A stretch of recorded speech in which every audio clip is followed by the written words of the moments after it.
जून का महीना भारत की आज़ादी के इतिहास में बहुत अहमियत रखता है।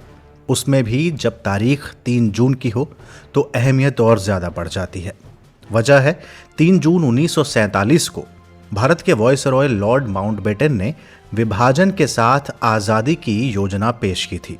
इसे माउंटबेटन योजना या 3 जून योजना के नाम से जाना जाता है।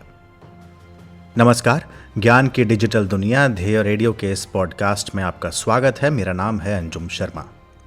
आज का पॉडकास्ट शुरू करने से पहले मैं बता दूं कि इस पॉडकास्ट के लिए डोमिनिक लैपियर और लैरी कॉलिंस की पुस्तक फ्रीडम एट मिडनाइट का सहारा लिया गया है। तो 3 जून को भारत के नेताओं ने उस योजना को स्वीकार कर लिया था जिसने भारत की राजनीति और भूगोल दोनों को बदल दिया। लॉर्ड माउंटबेटन विभाजन और आज़ादी का खाका साथ लेकर आए थे। 3 जून के ऐलान से एक दिन पहले आखिर क्या हुआ था? 2 जून 1947 को माउंटबेटन के कमरे में समझौते के कागजों को पढ़ने सुनाने के लिए 7 भारतीय नेता वायसरॉय से मिलने गए थे। कांग्रेस से थे जवाहरलाल नेहरू, सरदार पटेल और आचार्य कृपलानी।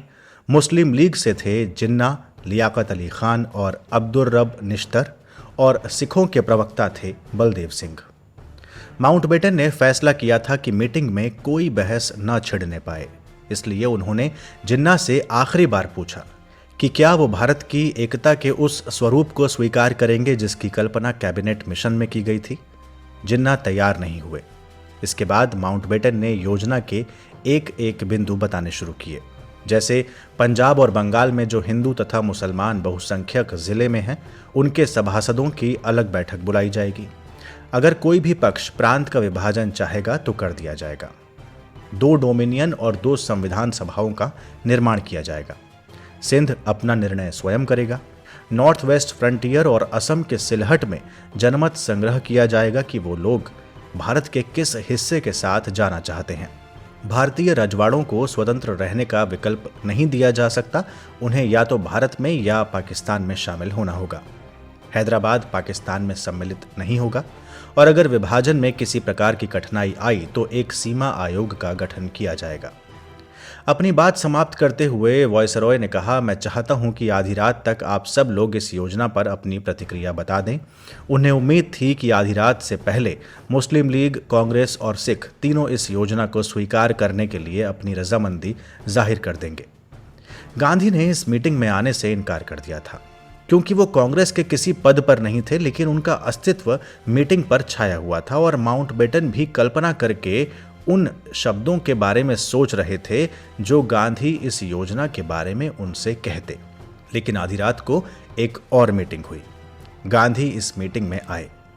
माउंटबेटन उनका स्वागत करने के लिए आगे बढ़े ही थे कि अचानक रुक गए। गांधी ने अपने होठों पर उंगली रखकर उन्हें रोका। वायसरॉय समझ गए कि आज महात्मा गांधी का मौन व्रत है। इसके बाद माउंटबेटन ने योजना पर बातचीत शुरू की। महात्मा गांधी ने एक लिफाफा लिया और उसके पीछे कुछ लिखना शुरू किया। लिखते लिखते उन्होंने 5 पुराने लिफाफे भर दिए थे। माउंटबेटन ने उन जवाबों को आने वाली पीढ़ियों के लिए सहेज कर रख लिया था। गांधी ने लिखा था, मुझे अफसोस है कि मैं बोल नहीं सकता। सोमवार को मेरा मौन रहता है। मौन व्रत लेते समय मैंने केवल 2 स्थितियों में इसे भंग करने की गुंजाइश रखी थी। एक, जब किसी उच्च अधिकारी से किसी जरूरी समस्या के बारे में बात करनी हो, और दूसरी, जब किसी बीमार की देखभाल करनी हो। लेकिन मैं जानता हूं कि आप नहीं चाहते कि मैं आज अपना मौन भंग करूं। मुझे 1-2 बातों के बारे में कुछ कहना है, लेकिन आज नहीं। अगर हम दोनों की फिर मुलाकात हुई तो मैं जरूर कहूंगा। इसके बाद गांधी वहां से उठकर चले गए।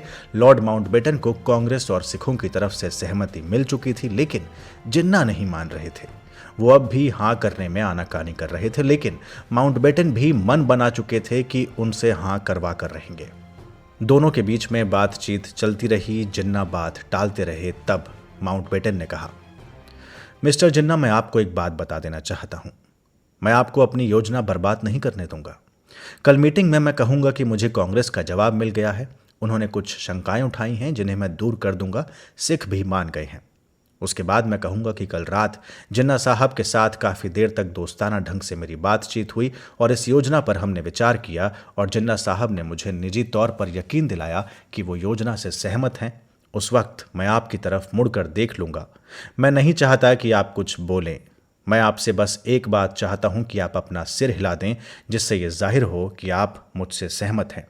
अगर आपने अपना सिर नहीं हिलाया तो फिर समझ लीजिए मैं आपके लिए कुछ नहीं कर पाऊंगा। ठीक ऐसा ही हुआ। विभाजन और आज़ादी को लेकर माउंटबेटन ने भारतीय नेताओं के साथ औपचारिक स्वीकृति की एक मीटिंग की और सब कुछ उसी तरीके से हुआ जैसा उन्होंने जिन्ना को एक रात पहले कहा था।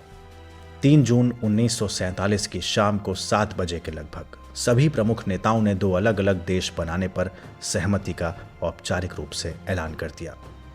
सबसे पहले माउंटबेटन बोले, उसके बाद नेहरू हिंदी में बोले, उसके बाद जिन्ना की बारी आई। विभाजन की सहमति रेडियो से अनाउंस हो रही थी। अगले दिन माउंटबेटन ने प्रेस कॉन्फ्रेंस को संबोधित किया और अपनी उसी योजना के बारे में बताया जो भारत के भूगोल को बदलने जा रहा था। सभी लोग ध्यान से वायसरॉय का भाषण सुन रहे थे। तभी एक आखिरी सवाल उठा। अगर सभी लोग इस बात को मानते हैं कि सत्ता जल्द से जल्द सौंप देनी चाहिए, तो सर आपने इसके लिए कोई तारीख सोच रखी होगी? माउंटबेटन ने अपने दिमाग के घोड़े दौड़ाने शुरू कर दिए, क्योंकि उन्होंने कोई तारीख तय नहीं की थी, लेकिन वो मानते थे कि ये काम जल्दी से जल्दी होना चाहिए। सब लोग उस तारीख के सुनने का इंतजार कर रहे थे। फ्रीडम एट मिडनाइट में कॉलिंस और लपियर लिखते हैं कि माउंटबेटन ने उस समय कहा कि मैंने सत्ता सौंपने की तारीख तय कर ली है, और इतना कहने के बाद उनके दिमाग में बहुत सी तारीखें चक्कर काट रही थी। तभी उनके दिमाग में जापान के आत्मसमर्पण की दूसरी वर्षगांठ की तारीख कौंधी और माउंटबेटन ने अचानक ऐलान कर दिया 15 अगस्त 1947। हालांकि अचानक अपनी मर्जी से तय की गई तारीख पर लंदन से लेकर भारत में काफ़ी कुछ कहा सुनी हुई, पर वो एक अलग कहानी है, उस पर फिर कभी बात करेंगे। लेकिन 3 जून की तारीख भारतीय इतिहास में औपचारिक रूप से विभाजन के ऐलान के रूप में दर्ज है। तो ये था आज का ध्येय पॉडकास्ट। आपको ये पॉडकास्ट कैसा लगा? अपनी प्रतिक्रिया कमेंट बॉक्स में हमें ज़रूर दें। ये तमाम पॉडकास्ट आप ध्येय IAS की वेबसाइट पर भी सुन सकते हैं। अगले पॉडकास्ट के साथ जल्द हाजिर होंगे। इजाज़त दीजिए। नमस्कार।